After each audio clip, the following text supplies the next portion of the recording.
Hello guys, welcome to my channel Indian knowledge. तो guys, आज का वीडियो स्टार्ट करने से पहले हम शुरू करते हैं आज गीता के ज्ञान से। श्रीमद् भगवद गीता में भगवान श्री कृष्ण ने कहा है कि हम जिंदगी में कितने सही हैं और कितने गलत, यह सिर्फ दुनिया में सिर्फ दो लोग ही जानते हैं। एक तो परमात्मा और दूसरी हमारी अंतरात्मा। तो दोस्तों, अपने गीता के ज्ञान के साथ हम अपनी वीडियो की शुरुआत करते हैं।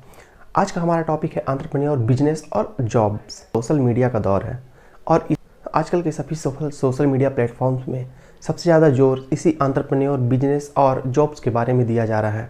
लोगों को यह भी कहा जा रहा है कि आप एक एंटरप्रेन्योर बने, अपने बिजनेस की शुरुआत करें और एक नई ऊंचाइयों को छुएं। क्योंकि आज आप फेसबुक, इंस्टाग्राम या यूट्यूब उठाकर देख लें तो आज इसी टॉपिक्स पे सबसे ज़्यादा बातें हो रही हैं। आज का दौर 21वीं सदी का दौर है और युवाओं में पैसों को लेकर चाहत बढ़ती जा रही है।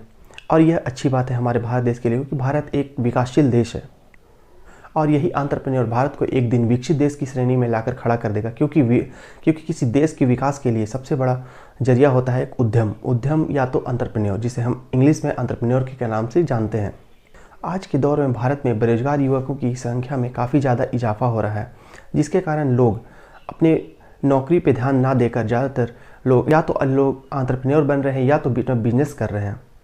क्योंकि बढ़ती जनसंख्या और नौकरियों में कमी इसकी सबसे बड़ी खामियां हैं। इसी कारण से आजकल के युवा अपना दिमाग जॉब्स में ना देकर एक व्यापार में दे रहे हैं, बिजनेस में दे रहे हैं। यही कारण है कि भारत में वर्ष 2022 में एंटरप्रेन्योर की संख्या में काफ़ी इजाफा हुआ है। एंटरप्रेन्योर और बिजनेस शब्द की अगर हम बात करें तो दोनों शब्द एक दूसरे के पूरक है, परंतु दोनों शब्द में कार्य करने की क्षमता, विशेषता अलग अलग है। एंटरप्रेन्योर का सीधा मतलब होता है नई सोच, नई कला और नई इनोवेटिव आइडिया के साथ ज़्यादा से ज़्यादा कमाई करना ही एक एंटरप्रेन्योर की पहचान होता है और इसी कला को हम एंटरप्रेन्योरशिप कहते हैं। भारत में यह शब्द यूथ में काफ़ी ज़्यादा ट्रेंड कर रहा है और ये हमारे भारत देश के लिए एक पॉजिटिव बात है। बिजनेस का सीधा मतलब होता है पुराने ढर्रे में जो कार्य किया जाता है और उससे होने वाली कमाई को ही व्यापार कहा जाता है।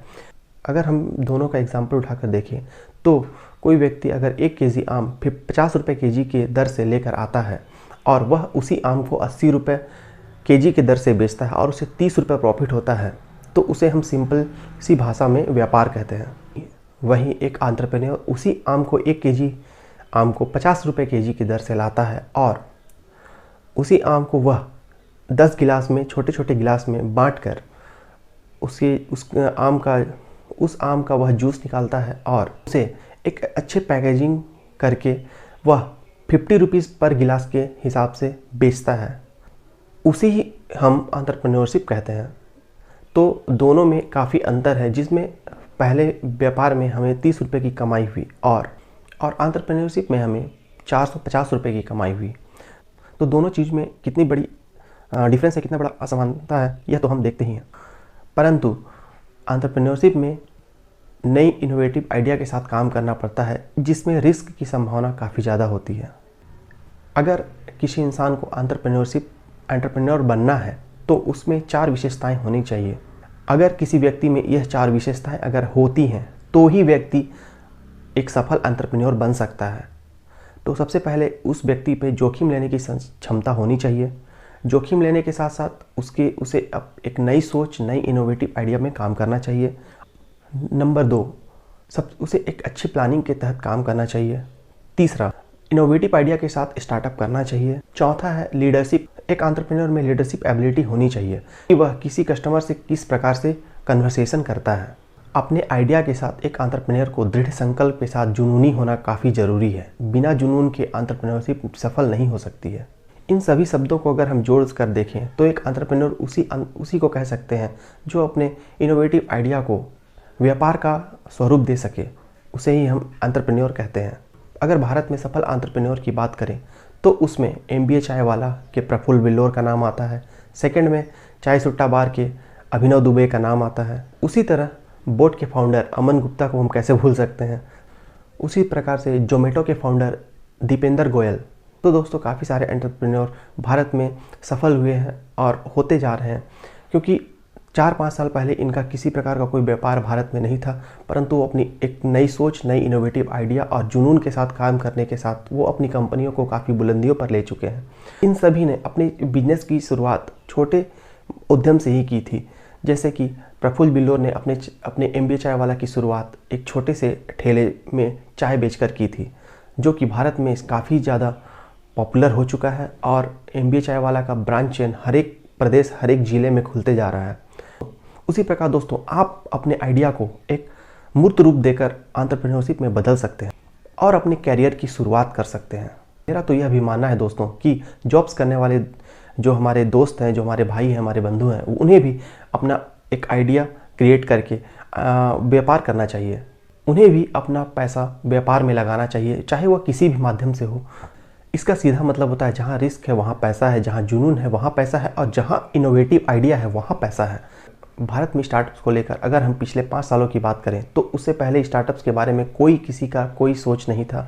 उसके प्रति बहुत ही कम लोगों ने अपना स्टार्टअप स्टार्ट किया था, जैसे कि फ्लिपकार्ट, ओला, जोमेटो, स्विगी। दोस्तों, किसी सफल एंटरप्रेन्योर ने कहा है, if opportunity doesn't knock, build a door. इसका सीधा मतलब होता है कि अगर अपॉर्चुनिटी आपके पास नहीं है तो आप खुद अपना एक अपॉर्चुनिटी क्रिएट करें, अपना लक्ष्य निर्धारित करें और उसे सफल बनाकर ही छोड़ें। हम अपने एंटरप्रेन्योरशिप की शुरुआत 4 बातों से कर सकते हैं।